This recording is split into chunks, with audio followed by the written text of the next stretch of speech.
ख़वातीन हज़रात, मैं जो यहाँ ये पेपर पढ़ने वाला हूँ इसका थोड़ा सा मैं पस मंज़र बता दूँ।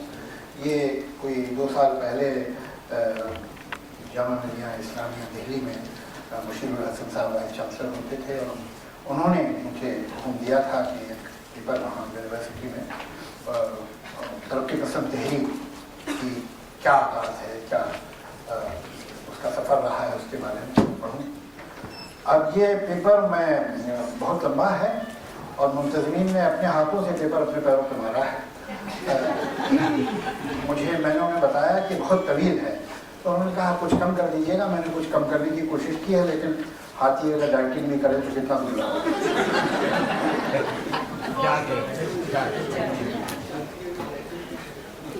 उर्दू अदब में तरक्की पसंद तहरीक, जहाँ तक तरक्की पसंद तहरीक और फैज़ साहब का ताल्लुक़ है, जाहिर है कि तरक्की पसंद तहरीक कहिए तो फैज़ साहब याद आएंगे, फैज़ साहब का नाम लीजिए तो तरक्की पसंद तहरीक याद आएगी, तो अलग बातें नहीं हैं।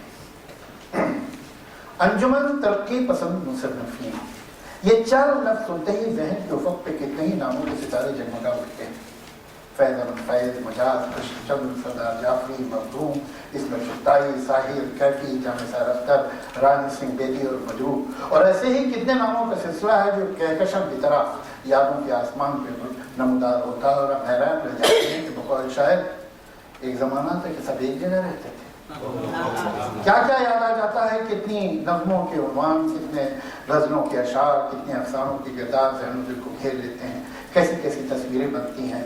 ये बुझता हुआ रोज़े ज़िंदा, वो शान बाम पे चांदी का दस्ते जमील, ये किसी मुफलिस की जवानी, वो किसी बेवा का शबाब, ये कालू भंगी के चेहरे पे दर्द की लकीरें, वो किसी टेढ़ी लकीर की तरह बढ़ती शमन की बेढंगी सी जिंदगी, ये जलता हुआ पंजाब, वो कश्मीर के फूल से बदन पे लगते हुए जख्म, ये अवध के कच्चे आंगन में बैठी तन्हा लड़की जिसकी चौथी का जोड़ा सियासत के संदूक में बंद है, वो बम्बई के फुटपाथों पे पॉलिश करते अखबार देखते बेघर बेदर बच्चे, ये पत्थर की दीवार से टकराते इनकलाब के भारे, वो कोई खामोश आवाज से पुकारता है, कोई फिर उस दीवार से टकराता है जिसे वो कल तोड़ चुका था।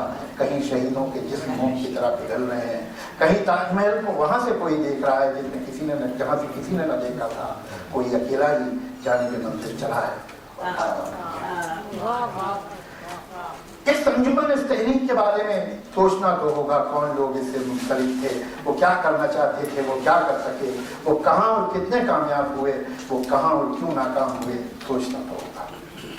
रागी अक्सर मशहूर ज़माना अंगारे के अशार और बाद अज़ां चंद रोशन ख्याल नौजवान अदीबों की लंदन के एक रेस्तोरां में एक मुनक़दा एक मीटिंग को इस तहरीक की इब्तिदा बताते हैं। मेरा ख्याल है कि किसी भी शय की इब्तिदा उसके होने का सबब नहीं होती है, इब्तिदा तो होती है तब जब होने के सबब फराहम हो चुके हों। हमें इस तहरीक और इस तहरीक की मिजाज को समझने के लिए उन हालात को समझना होगा जो इसके होने की वजह बने, और इस काम के लिए हमें तारीख की कुछ सफ़ात रखने होंगे। एक तरफ हिंदुस्तान पे बरतानवी इस्तिबदाद और उसके रद्द-ए-अमल पे नज़र डालनी होगी, और दूसरी तरफ यूरोप में बदलते मुआशी निज़ाम और दुनिया पर उसकी असरात का जायजा लेना होगा। इंग्लिस्तान में सनती इनकलाब के बाद जागीरदाराना निज़ाम अपना तसल्लुत खो रहा था, सरमायादारी का दौरा था, सरमाया पैदावार और मजदूर के रिश्तों में नुमायां तब्दीलियाँ आ रही थी। यूँ तो जागीरदाराना निज़ाम भी एक ऐसा मुआशरा था जिसकी बुनियाद इस्तेसाल पे थी। इस्तेसाल के जो मौक़े थे वो पूरी तरह इस्तेमाल किए जाते थे, कोई कसर नहीं छोड़ी जाती थी, मगर ये सनती निज़ाम इस मामले में उससे भी 4 जूते आगे था। इस नए निज़ाम ने मजदूर के इस्तेसाल के अनगिनत नए मौक़े फराहम किए। जागीरदाराना निज़ाम के मजदूर यानी किसान का बहरहाल पैदावार से एक रिश्ता था, सनती निज़ाम में मजदूर और पैदावार का कोई रिश्ता बाकी नहीं रहा। जागीरदाराना निज़ाम जो ज़राती निज़ाम था वहाँ अमलन 2 ही तबक़ात थे, जागीरदार और किसान। इस्तेसाल भी बराह रास्त और सादा था, मगर सरमायादाराना निज़ाम को अपने मुआशी इस्तेसाल का कारखाना चलाने के लिए मजदूर के अलावा कुछ पढ़े लिखे लोगों की भी ज़रूरत थी। लिहाजा सरमायादार और मजदूर के बीच एक नया तबका उभरा जिसे हम मुतवस्सित तबका कहते हैं। ये तबका तालीम याफ्ता था। यह अलग बात है कि बाद में इसी तबके से ऐसे लोग उठे जिन्होंने सरमायादाराना इस्तेसाल के खिलाफ मजदूर की आवाज़ से आवाज़ मिलाई, लेकिन ये बात बहुत बात की है। सूरत हाल ये थी کہ نہ صرف مزدور کا بدترین استحصال ہو رہا تھا بلکہ اس استحصال کی ڈھٹائی سے حمایت بھی کی جا رہی تھی۔ اس کا رد عمل تو ہونا ہی تھا اور ہوا۔ 1848 میں کتابچہ ثابت ہوا، معلوم نہیں شائع ہوا، معلوم نہیں کتنے لوگوں کو یہ احساس علم تھا کہ کتابچہ انسانی تہذیب و تمدن کے تقریباً ہر گوشے کو متاثر کرنے والا ہے۔ دنیا کا تقریباً ہر ایک ملک اس کتابچے کی موافقت یا مخالفت میں، لیکن بہرحال اس کتابچے کے باعث اپنے اندر کوئی تبدیلی لائے گا۔ کون جانتا تھا کہ اس کتابچے کے الفاظ کی گونج صدیاں سنیں گی؟ یہ کانگریس مینیفیسٹو تھا۔ یہی کانگریس مینیفیسٹو تقریباً 90 برس کے بعد ایک نوجوان اردو شاعر نے بھی پڑھا، جو اس وقت صرف رومانی شاعری کر رہا تھا، جس کا ذکر وہ اپنی خط میں کرتا ہے۔ ایک دن صاحبزادہ محمود الظفر نے ایک پتلی سی کتاب میرے حوالے کی، کہا کہ پڑھو، لیکن غیر قانونی کتاب ہے، اس لیے احتیاط سے رکھنا۔ یہ کتاب تھی کانگریس مینیفیسٹو، جو میں نے ایک ہی نشست میں پڑھ ڈالی۔ یوں محسوس ہوا کسی نے پورے خزانہ اسرار کی کنجی تھما دی ہے۔ یوں سوشلزم و مارکسزم سے اپنی دلچسپی کی ابتدا ہوئی، پھر لینن کی کتابیں پڑھی، پھر سوویت معاشرے کے بارے میں دوسرے انقلابی ادیبوں کی کتابیں پڑھ ڈالی۔ اس زمانے میں ہندوستانی ترقی پسند مصنفین کی انجمن قائم ہوئی۔ یہ سب پڑھ کے ہم نے اس دوسری تصمیم میں رن بھرنا شروع کیا۔ یہ واقعہ 1935 کا ہے، جس کا ذکر فیض احمد فیض نے ایک عرصے بعد اپنے خط میں کیا ہے۔ پہلی جنگ عظیم کے بعد اٹلی میں فسطائیت اور جرمنی میں نازیزم کے سائے پھیلنے لگے تھے۔ جنگ کے آخری مراحل کے دوران ہی روس میں بولشوک انقلاب رونما ہو چکا تھا۔ یہ بحث کہ اس تعمیر میں ہی خرابی کی صورت مضمر تھی، ہوتی ہے اور ہوتی رہے گی۔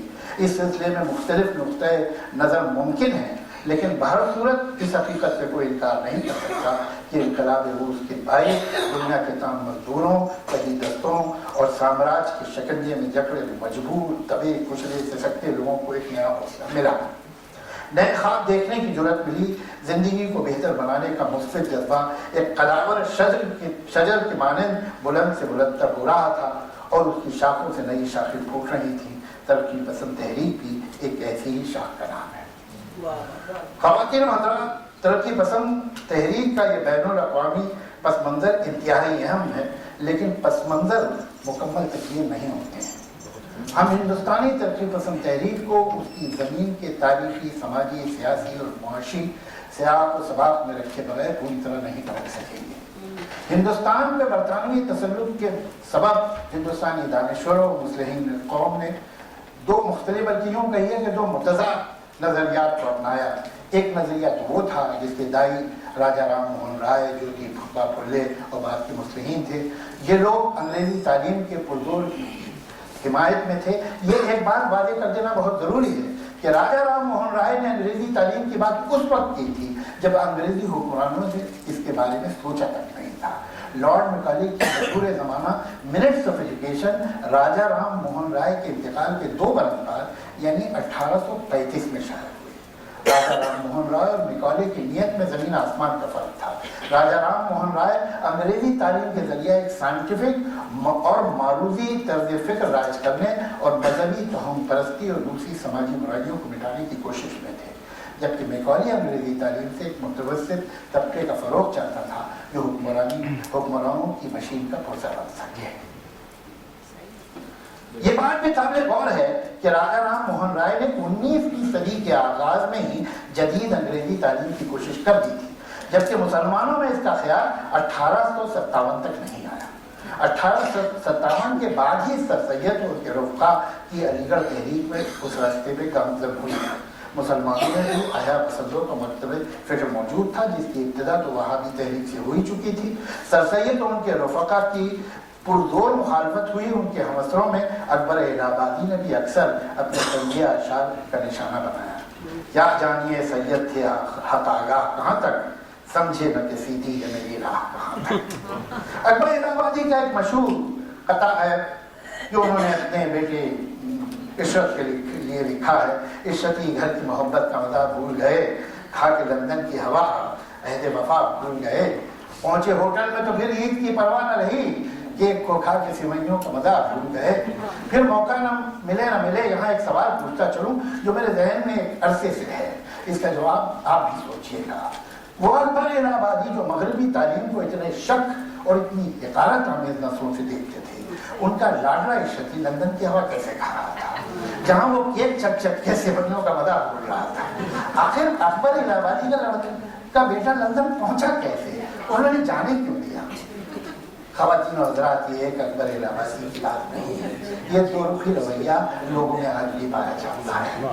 آج ہمارے ملک میں جو لوگ ہندی کا علم بتا رہے ہیں اور انگریزی کو غلامی کی آخری نشانی بتا کے اسے مٹانے کی ترغیب دوسروں کو دیتے ہیں، ان کے اپنے بچے انگریزی اسکول میں پڑھتے ہیں، انگلینڈ، امریکہ جو آسٹریلیا سے تعلیم کرتے ہیں، وہ حضرات جو مدرسوں کے نصاب میں کسی بھی طرح کی تبدیلی کے لیے تیار نہیں ہیں، ان میں سے زیادہ تر کے بچے مدرسوں میں نہیں دوسرے اسکول میں تعلیم پاتے ہیں۔ خیر یہ تو ایک جملہ متنازع تھا، آئیے علی گڑھ تحریک کی طرف واپس چلیں۔ حالی کا شمار بھی سر سید کے رفقا میں تھا، ان کا مقدمہ شعر و شاعری اردو کی ایک نہایت اہم دستاویز ہے، وہ کہ اس کے کئی معلومات کچھ لوگوں نے قابل قبول نہیں پائے، پھر بھی مقدمے کی تاریخی اہمیت سے انکار ممکن نہیں ہے۔ حالی نے اس میں اردو شاعری اور خصوصاً غزل میں اصلاح کی بات کی ہے، وہ اردو کی کلاسیکی شاعری کے گھسے پٹے موضوعات شمع و پروانہ، گل و بلبل، عاشق و معشوق، جام و مینا وغیرہ پر مستقل طبع آزمائی کے خلاف تھے۔ مقدمہ شعر و شاعری میں ادب میں مقصدیت اور ادب کے افادی پہلو کی اہمیت پر زور دیا گیا ہے۔ ان معنوں میں حالی اور ان کے ساتھی محمد حسین آزاد کو ترقی پسند تحریک کا پیشرو کہا جا سکتا ہے۔ 1857 کے بعد یہ دونوں حضرات لاہور میں اقامت پذیر ہو گئے تھے اور وہاں انہوں نے ایک ایسے مشاعرے منعقد کیے جس میں مصرع طرح کی بجائے موضوعات دیے جاتے تھے اور ہر شاعر کو دیے گئے موضوع پہ نظم لکھنی ہوتی تھی۔ اس قسم کا پہلا مشاعرہ لاہور میں 1874 میں ہوا تھا۔ اس طرح اردو شاعری کے موضوعات، لفظیات، تشبیہات، استعاروں میں قابل قدر اضافہ ہونے لگا۔ شاعر اپنی ان حسرتوں اور تمناؤں سے پرے دیکھنے کا بھی قائل ہو گیا جو صرف اس کی اپنی ذات سے وابستہ تھی۔ کسی غلط فہمی کا امکان باقی نہ رہے، اس لیے ضروری ہے کہ دو باتیں پوری طرح واضح کر دی جائیں۔ ایک یہ کہ حالی اور آزاد ترقی پسند تحریک کے پیشرو ہونے کے باوجود ترقی پسند تحریک کے بانی کسی طرح سے نہیں تھے۔ حالی اور آزاد کی نیچرل شاعری اور ترقی پسند شاعری کے مزاج و ماہیت میں جو فرق ہے اس کے بارے میں ہم بات کریں گے۔ دوسری بات یہ ہے کہ حالی اور آزاد کے دور میں بھی سماجی موضوعات اور ان پہ اظہار خیال اردو شاعری کے لیے کوئی نئی بات نہیں تھی۔ قلی قطب شاہ سے غالب تک تقریباً ہر شاعر نے اپنے دور کے سماجی حالات پہ کچھ نہ کچھ کہا ہے، بلکہ اردو شاعری کی قسم شعر آشوب ہے جس میں شہر کے معاشرے کے حالات اور اس وقت کے مسائل کو منظور کیا جاتا ہے۔ بیشتر کلاسیکی شعراء نے شعر آشوب کا ہے۔ اس صنف میں سودا اور نذیر کا بہت نام ہوا۔ سودا شعر آشوب میں کہتے ہیں، خراب ہے وہ عمارات کیا کہوں تجھ پاس، کہ جن کے دیکھے سے جاتی رہی تھی بھوک اور پیاس، اور اب جو دیکھو تو دل ہوئے زندگی سے اداس، بجائے گل چمنوں میں کمر کمر ہے گھاس، کہیں ستون پڑا ہے کہیں پھول۔ اسی طرح نذیر اکبر آبادی کا ایک گانا ہے، مارے ہیں ہاتھ ہاتھ پہ سب یہاں دستکار، اور جتنے پیشے دار ہیں روتے ہیں زار زار، کوٹے ہیں تن لوہار تو پیتے ہیں سر سنار، کچھ ایک دو کے کام نہیں رونا ہے یہ یار، 36 پیشے والوں کے ہیں کاروبار۔ اس طرح میل و ٹھیلوں کے تہواروں، ہولی، دیوالی، بسنت پر اردو میں شروع سے ہی انگنت نظمیں لکھی ہیں۔ یہ اس بات کی علامت ہے کہ شاعر اپنے سماج سے بے تعلق کبھی نہیں تھا۔ قومی یگانگت اور وسیع النظری شروع سے ہی اردو شاعری کا مزاج رہے۔ کلاسیکل اردو شاعری اپنے وقت کی سیاست پہ گاہے گاہے نظر بھی ڈالتی رہی ہے۔ میر کے دو شعر سنتے چلے۔ میر کے دور میں مغل بادشاہ احمد شاہ کو تخت سے بے دخل کر کے اندھا کر دیا گیا تھا۔ شام کے پہلے جواہر کی خاک پاجر ان کی، انہی کی آنکھوں میں پھلتی سراسیاں دیکھیں۔ احمد شاہ کے حملے کے بعد دلی کی تصویر اس شعر سے جھلکتی ہے، دل کی بربادی کی حد ہے خرابی کہ نہ پوچھ، جانا جاتا ہے کہ اس راہ سے لشکر گزرا۔ ایک اور شعر، فصل آئی تو نخل دار پہ میر، سر منصور ہی کا بارہ ہے۔ دور وہ کھل کے بات کر لیتے ہیں، امیر زادوں سے دلی کے مت ملا کر میر، کہ ہم خراب ہوئے ہیں انہی کی صحبت۔ غالب کا یہ شعر 1857 کے قتل و غارت کے پس منظر کے ساتھ قدو بیسوں میں قیس و کوہ کن کی آزمائش ہے، جہاں ہم ہیں वहाँ दारुल असल की आजमाइश है। मजरूब कहते हैं जुनून दिल न सिर्फ इतना कि गुल पैरान तक है, पदो गेसू से अपना सिलसिला दारुल असल तक है। सरदार जाफरी का एक शेर, हिकायत दिल की क्या दारुल असल की एक कहानी है, पदो गेसू की लेकिन दास्तां मालूम होती है। गालिब का एक शेर, लिखते रहे जुनून की हिकायत कुछ कम, हर चंद इसमें हाथ हमारे कलम हुए। फैज अहमद फैज कहते हैं मताए लौह कलम छिन गई तो क्या गम है, ये खून दिल में डुबोली है उंगलियां मैंने, ज़बान पे मोहर लगी है तो क्या लगती है, हर एक संजीव पे ज़बान। न जाने किसका मिसरा है, लेकिन ऐसे मौके पे याद आता है सल्तनत दस्त बदस्त आई है। सवाल पूछा जा सकता है कि अगर सल्तनत दस्त बदस्त ही आई है तो अदब को समाज से जोड़ने का सेहरा तरक्की पसंद तहरीक के सर क्यों बांधा जाए, हाली और आज़ाद की नेचुरल शायरी की तहरीक के सर क्यों नहीं? इसका जवाब पाने के लिए इन दोनों तहरीकों में जो फर्क है उसे समझना होगा। एक, हाली और आज़ाद की अदबी तहरीक में समाजी शऊर, अफवादी अदब और तालीमी बेदारी का चर्चा तो खूब रहा, लेकिन सियासी बेदारी का नाम नहीं लिया गया। इसके बरक्स तरक्की पसंद तहरीक एक सोशलिस्ट माशरे को अपना नज़्म-उल-ऐन मानती रही। हाली और आज़ाद की तहरीक ने अपने वक्त के हुक्मरानों से टक्कर नहीं ली, जबकि तरक्की पसंद तहरीक ने खुलकर अंग्रेज साम्राज्य के खिलाफ रखा। उसके मुसन्निफीन ने अपनी जुर्रत के बाइस कैदोबंद की सोहबतें भी झेली। दूसरे, हाली और आज़ाद की तहरीक का तखातुब दरअसल ऊंचे और मतवस्सित तबके के उन अफराद से ही था जिनका शुमार अशराफ में होता था। इस तहरीक के दामन में नाइयों, नानबागियों, तांबे वालों, किसानों, मामूली मजदूर पेशा लोगों, गरज के मेहनत का शवाम के लिए कुछ नहीं था। इसके बरक्स तरक्की पसंद तहरीक ने पिछड़े हुए नादार, बेकस और मुफलिस लोगों के मसाइल को अपनी तहकीकात का मौजू बनाया। तीसरे, हाली और आज़ाद की तहरीक ने माओ, बहनों, बेटियों को तो ये बताया कि दुनिया की इज्जत उनसे है, मगर दुनिया को ये नहीं बताया कि अब माओ, बहनों, बेटियों की क्या इज्जत है उनका।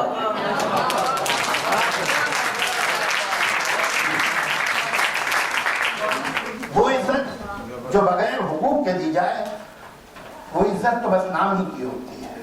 इसके बरक्स तरक्की पसंद तहरीक का शायर मजाक 1937 में औरत को पैगाम दे रहा था कि तेरे माथे पे आंचल बहुत ही खूब है, लेकिन तू इस आंचल से परचम बना लेती तो अच्छा है।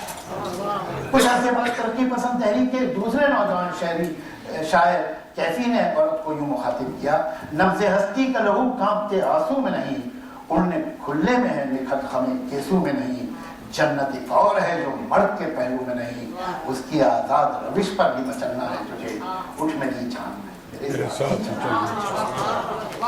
यूरोप और अमेरिका में विमेन लिबरेशन और विमेन एम्पावरमेंट की तहरीक 20वीं सदी की छठी दिहाई में जर्मन ब्रेयर और बेटी फ्राइडमैन जैसी बाहौसला ख़वातीन की तहरीरों से पैदा करदा बेदारी का नतीजा। अफसोस ये है कि दुनिया ये नहीं जानती कि उनसे कोई 20 बरस पहले हिंदुस्तान की खातून अफसाना निगार यही तमाम बातें बेखौफ वतन लिख रही थी, और इस जुर्म की पादाश में उसे कई बार अदालत का मुंह भी देखना पड़ा, मगर उसके कलम की धार बुलंद नहीं हुई। इस खातून अदीब का नाम था इसमें चुगताई। ये नाम हिंदुस्तानी तरक्की पसंद तहरीक का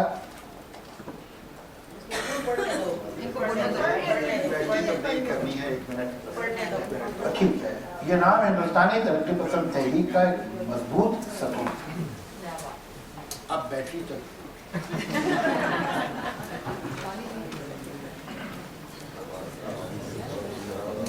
हमराज की बनाई हुई बैटरी है इसमें चौथाई के नाम पर ही करती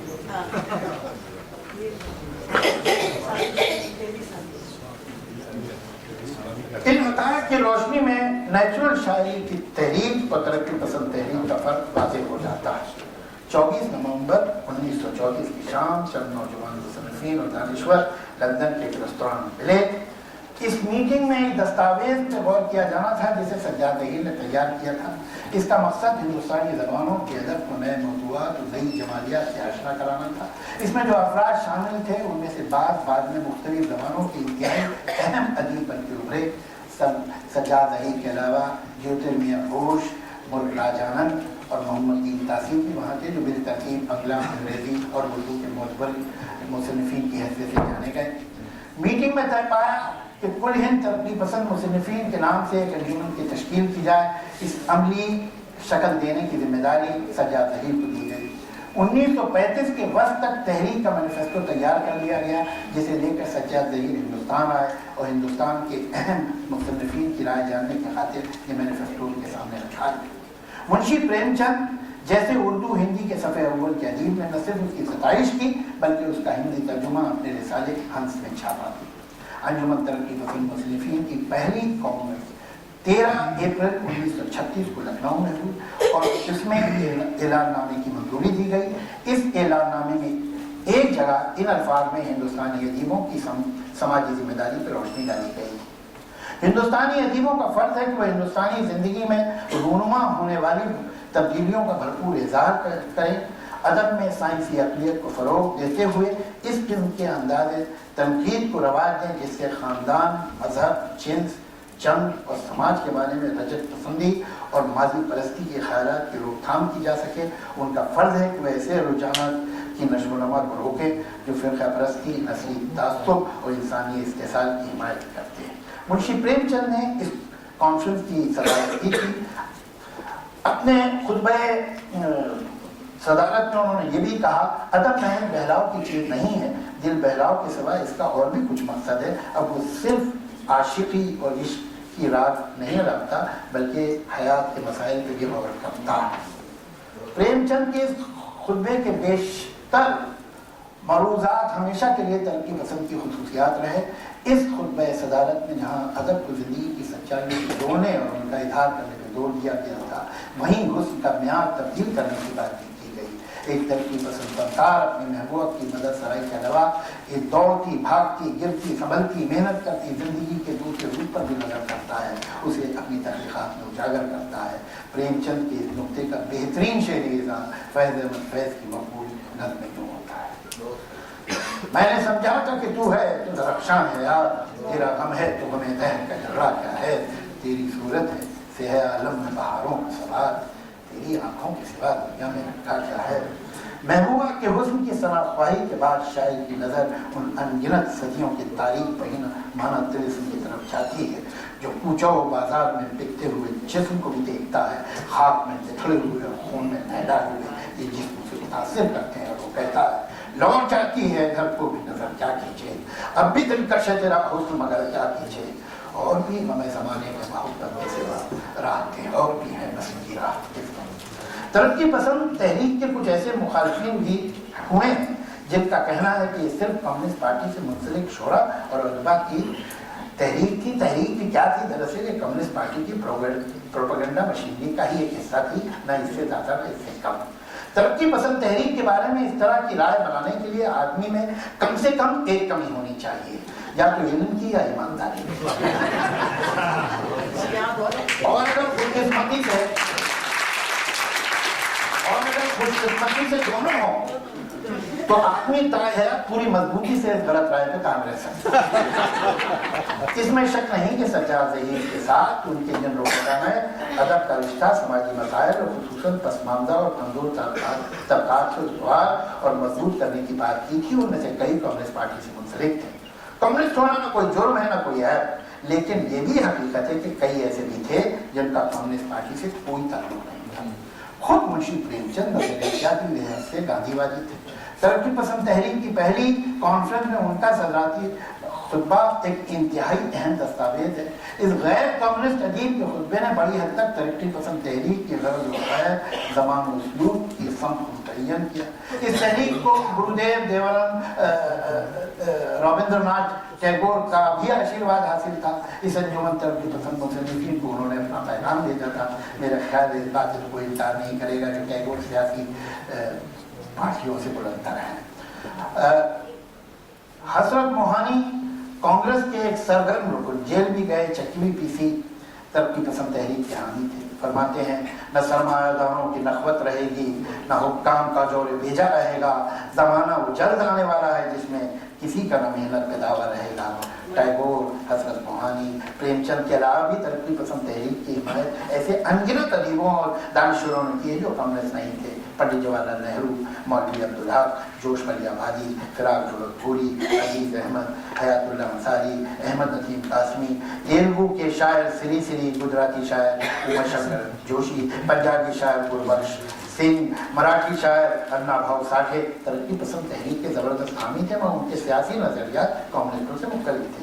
अंजुमन तरक्की पसंद मुसन्निफीन के बहुत ही सरगर्म और अहम अदीबों और शायरों में भी ऐसी शख्सियात शामिल थीं। सरदार जाफरी, कैफी आदमी, जान निसार अख्तर कम्युनिस्ट पार्टी के मेंबर थे, लेकिन ख्वाजा अहमद अब्बास, राजन सिंह बेदी, साहिर लुधियानवी, इस्मत चुगताई कम्युनिस्ट पार्टी के रुकन नहीं थे। फिर भी तरक्की पसंद मुसन्निफीन से उनका उतना ही गहरा ताल्लुक था जितना किसी का भी। बहरहाल ये भी हकीकत है, तरक्की पसंद तहरीक में ऐसे लोग थे जिनके सियासी अकीदे में लोच की कमी थी और उन्होंने अपना नुक्ता नज़र तहरीक में दूसरों से मनवाना भी चाहा, जो कि फितरी सी बात है, मगर ऐसा हुआ नहीं। तरक्की पसंद तहरीक के जलसे में खातून अदीब अख्तर जमाल ने अपनी पुरजोश तकरीर में कहा, आज हमारा परचम सुर्ख है, हमारे इरादे सुर्ख हैं, हमारे कलम सुर्ख हैं, हमारी रोशनाई सुर्ख होनी चाहिए, हमारे अफसाने सुर्ख होने चाहिए, हमारी नज़में सुर्ख होनी चाहिए, हमारी गज़लें भी सुर्ख होनी चाहिए। तो मजाक उस जलसे में मौजूद थे, खड़े हो गए और किया, मोहतरमा कम से कम गुलाबी की इजाज़त तो दे दीजिए।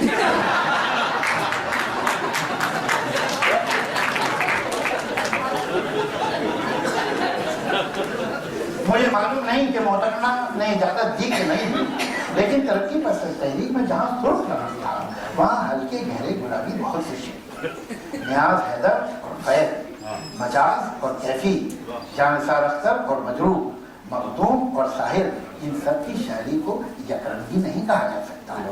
कृष्ण चंद्र, इस्मत चुगताई और बेदी के अफसाने किसी एक सांचे में ढले हुए नहीं हैं। मसला ये है कि अगर आप समाजी मसावात और इंसाफ की बात कीजिए, अक़लियतों और ख़वातीन के हुकूक की बात कीजिए, फ़िरक़ेवारियत और मजहबी जुनून के ख़िलाफ़ बात कीजिए, कमज़ोर तबकों, किसानों और मजदूरों के मुआशी इत्तिसाल की बात कीजिए, तो आप हो न हो आपको आमतौर से कम्युनिस्ट समझा जाता है। मेरा ख्याल है कि हमारे कम्युनिस्ट दोस्त बजा तौर पर इस पर फख्र कर सकते हैं और मेरा यकीन है कि किसी के तरक्की पसंद होने के लिए कम्युनिस्ट होना ज़रूरी नहीं है, लेकिन कम्युनिस्ट का तरक्की पसंद होना यहाँ कोई पूछ सकता है कि तरक्की पसंदी की तारीफ क्या है। प्रेमचंद, कृष्णचंद और कई मौजूदा मुसन्निफीन की तहरीर और तहरीक के मुख्तलिफ जलसों में उनके खुतबात की रोशनी में कहा जा सकता है कि तरक्की पसंदी का मतलब रवायात से अक्सर इनकार नहीं, बल्कि रवायात की गुलामी के बजाय तजुर्बात से भी सबक करने पर इसरार करना है। तगय्युर को तस्लीम करना रवायत की तौहीन करना नहीं है। तरक्की पसंदी का मतलब है एक अक्ली और साइंसी तर्ज फ़िक्र और तर्ज मुआशरत की तरगीब। आर्ट और अदब को महज ज़हनी अयाशी की चीज़ न समझना, उसे बामकसद और अफादी बना के मुआशरे की खराबियों के खिलाफ आवाज़ उठाना और मुस्बित कदरों को मुस्तहकम करने की कोशिश तरक्की पसंदी है। रवायत और रवाज के नाम पर समाज में नाम नहाद इखलाकी ज़ाब्तों के तहत आज भी औरत जुल्म और नाइंसाफी की शिकार होती है, उसकी मुखालफत तरक्की पसंदी है। मुआशरे के पिछड़े हुए तबकात के मसाइल को अदब के मौज़ूआत बनाना, सरमाए और मेहनत में इस्तिसाल का जो रिश्ता बन रहा है और आज भी है, उस पर सवालिया निशान लगाना तरक्की पसंदी है। अब सवाल ये है कि तरक्की पसंद मुसन्निफीन की तहक़ीक़ात क्या इन समाजी जिम्मेदारियों की कसौटी पर खरी उतरती हैं? तरक्की पसंद अफसाना निगारों ने तरक्की पसंद इक़दार की तशहीर में एक बहुत अहम रोल अदा किया। प्रेमचंद के अलावा अली अब्बास हुसैनी का अफसाना मेरा घूमनी, कृष्णचंद्र काबू भंगी ज़िंदगी के मोड़ पर, इस्मत चुगताई गेंदा, चोटी का जोड़ा, नन्ही की नानी, मिंटो, टोबा टेक सिंह, नया कानून, हतर, राजन सिंह बेदी, लाजवंती, अपना दुख मुझे दे दो, हयातुल्लाह अंसारी, आखिरी कोशिश, अहमद नदीम कासमी, गडासा, परमेश्वर सिंह, ख्वाजा अहमद अब्बास, अबाबीर टड्डी, उपेंद्र नाथश, काकड़ा का तेली, गुलाम अब्बास आनंदी, बलवंत सिंह जग्गा। तवालत से बचने की गरज से मैं सिर्फ चंद नामों कुछ अफसानों का जिक्र कर रहा हूँ, वरना फहरिस्त तो जाहिर है कि बहुत तवील।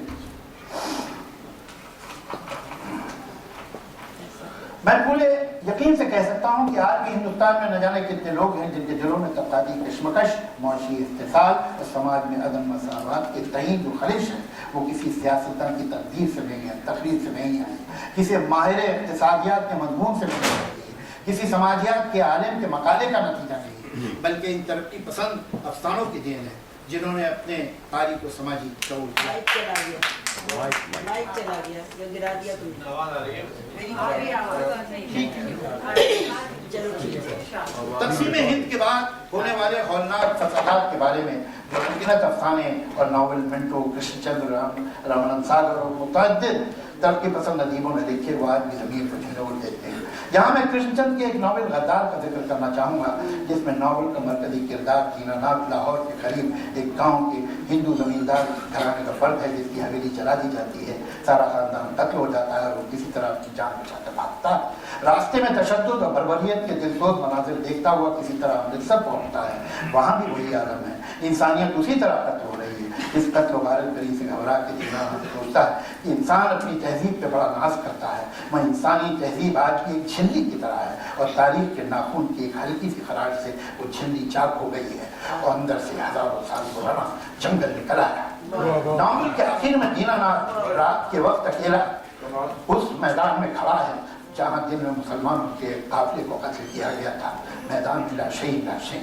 दीनानाथ एक बच्चे की रोने की आवाज़ सुनता है, वो उसे ढूंढता है, मुर्दा माँ के सीने से लिपटे बच्चे को उठा के गले लगाता है और अपने आप से पूछता है कि अब तू कहाँ जाएगा दीनानाथ? तू तो इन दोनों मुल्कों की नफरतों का खत्ता हो गया। अब मैं आपको ये बताना चाहूँगा कि इस तरह के अदब के बारे में तरक्की पसंद तहरीक के मुतल्लिक़ीन ने क्या लिखा है। जो तरक्की पसंद अदब के दुश्मनों के बारे में ज़रा भी जानते हैं वो यकीनन गोपाल मित्तल साहब के नाम से वाकिफ होंगे। वो तरक्की पसंद अदब के दुश्मनों के सफ़े अव्वल में थे। उनके रिसाले तहरीक के सिल्वर जुबली नंबर में पाकिस्तान के अनवर सदीद साहब का एक मज़मून है, जिसमें एक जगह वो तरक्की पसंद अफसाना निगारों के बारे में जो फरमात है। इन अफसाना निगारों ने अपने अदबी फरीज़े को ताकि नसियाँ पर रख दिया और सियासी फरीज़ा निभाने के लिए फसादात की अलमियों को तजुर्बा भरने से पहले ही अफसाने में पेवर करना शुरू कर दिया। चुनांचे तासुर की शिद्दत बढ़ाने के लिए अफसाने में ऐसे वाक़यात भी ठोक दिए गए जो दर हकीकत वकूफ़ पज़ीर ही नहीं हुए थे।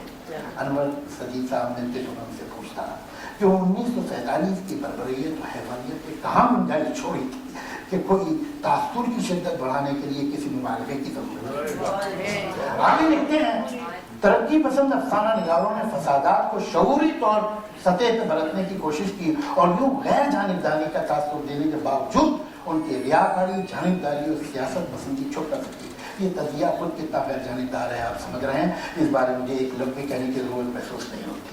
अहमद नकीम काज़मी के शाहकार अफसाने परमेश्वर सिंह फसादात के दौरान एक बे औलाद से कोई 7-8 साल का मुसलमान बच्चा मिल जाता है। वो उसे सिख बना के पालने की कोशिश करता है मगर फिर उसका ज़मीर उससे कहता है कि गलत होगा।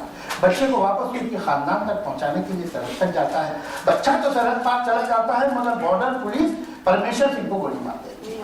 तरक्की पसंद अदब के मुखालिफ नक़ाद अनवर सदीद साहब लिखते हैं, अहमद नदीम कासमी ने परमेश्वर सिंह में गैर जानिबदारी का मसनूई तासुर पैदा करने की कोशिश की और यूँ इंसान के फितरी जज्बे में तसल्लुम डाला।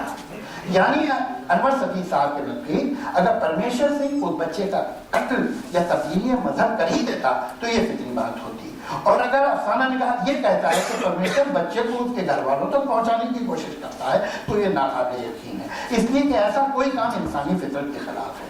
मालूम हुआ के मौजूद की राय तरक्की पसंद तहरीक के बारे में ही नहीं इंसान के बारे में भी अच्छी नहीं। इसकी क्या वजह हो सकती है मैं तो नहीं जानता, लेकिन शायद कोई माहिर नफ्सियात बता सके। तरक्की पसंद तहरीक ने उर्दू अदब को इतने तदावत शायद ये कि ऐसी मिसाल न कोई दूसरी तहरीक पेश कर सकती है न कोई इदारा। फैज़, मजाज, मखदूम, जाफरी, मजरू, जानिसार अख्तर, कैफी, साहिर और ऐसे कितने तरक्की पसंद शायर हैं जिनके बगैर उर्दू शायरी की तारीख को मुकम्मल नहीं माना जाता। 1935 से 1975 तक ये शायरी हर कदम पर अपने माशरे के हर दुख दर्द, हर शिकवे, हर एहतिजाज की आवाज़ बनी है। ये शायरी गुलिस्तानों, इश्क कदों, ख्वाबगहों की शायरी नहीं है, ये शायरी मिलों और बातों की शायरी है। ये शायरी किसान के हाथ से लगी मिट्टी और मजदूर के माथे के पसीने के बारे में है। यह बाइक़्तिदार तरक्की के खिलाफ एक ईरानी जंग की शायरी है। ये ढलती हुई रात और आने वाले सवेरे की शायरी है। तरक्की पसंद शोरा पे इल्ज़ाम लगाया जाता है कि उन्होंने अक्सर हंगामी मौज़ूआत पे शायरी की, कभी कभी सियासी तहरीरों को मंजूम करके उन्हें शायरी करार दिया। प्रोपेगेंडा और नारेबाजी के हाथों फनी तकादों और अदबी नजाकतों का गला घुटा है। सच कहूंगा और सच के सिवा कुछ नहीं कहूंगा। ऐसा नहीं है कि इल्जाम पूरी तरह गलत है, लेकिन ये इल्जाम पूरी तरह सही भी नहीं। इसमें शक नहीं है कि सिवाय एक शायर फैज के तकरीबन हर तरफ की पसंद शायर ने कभी न कभी ऐसी कोई गलती की है। लेकिन इसमें कोई शक नहीं कि हर अहम तरफ की पसंद शायर ऐसी भी शायरी की है जो का इंतहाई अहम और कीमती सरमाया। अच्छी और बुरी शायरी तो हर दौर में हुई है, हर शायर ने की, लेकिन हम शायर को उसकी अच्छी शायरी से याद रखते हैं, उनकी कमजोर शायरी को या फरामोश कर देते हैं, रद्द कर देते हैं, माफ कर देते हैं। दूर बैठा इश्क बिन ये अदब नहीं आता।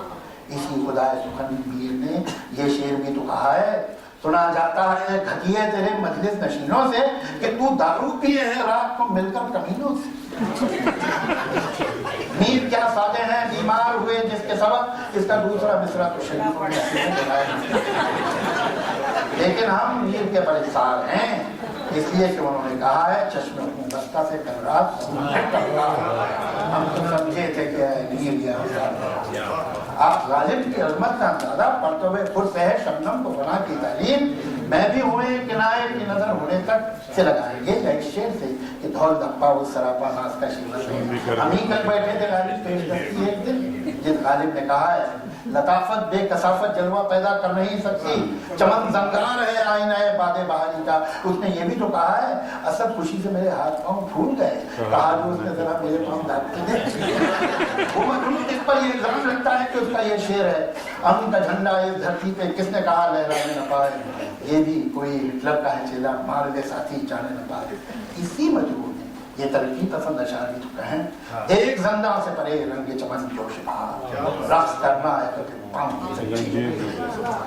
शबे जुल्म गैर से पुकारता है कोई मुझे, मैं फराज तार से देख लूं कहीं कारवाने सहर रोक सकता हमें जिंदा ने भला क्या मजरूर, तो आवाज है दीवार से छन जाती है।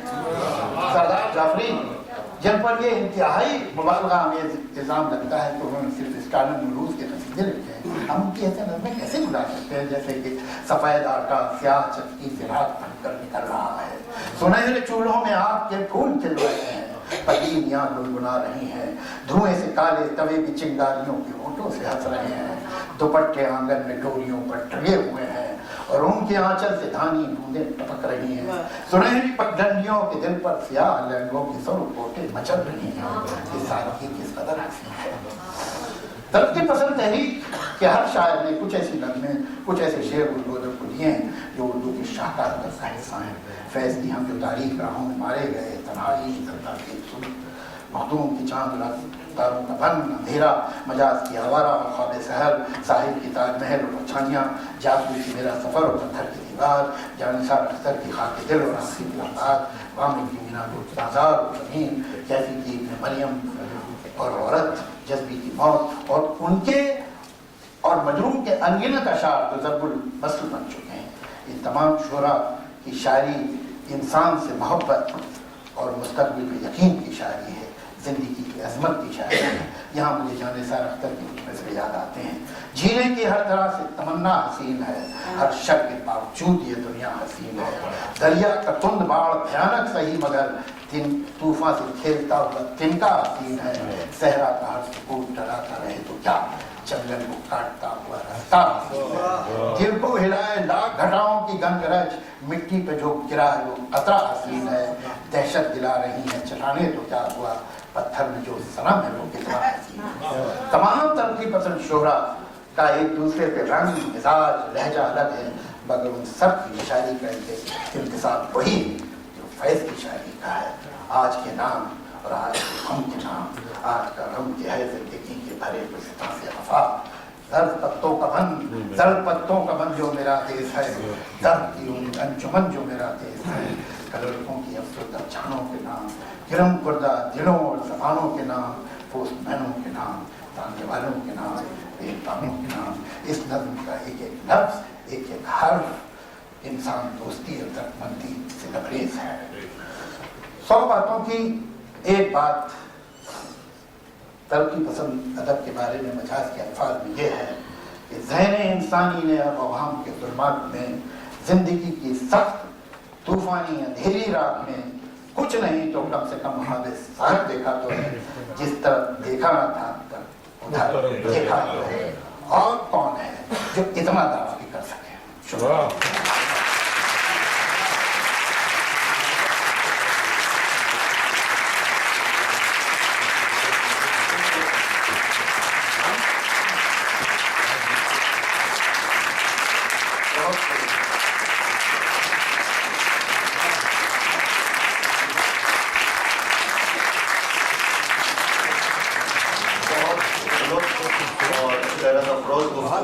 तरक्की पसंद तहरीक के हवाले से बहुत नई जहतें उसके सामने आई। इतना जामे जायज़ा इतने मुख्तसर वक्त में इतनी उम्दगी से इससे पहले सुनने का मौका नहीं मिला। आप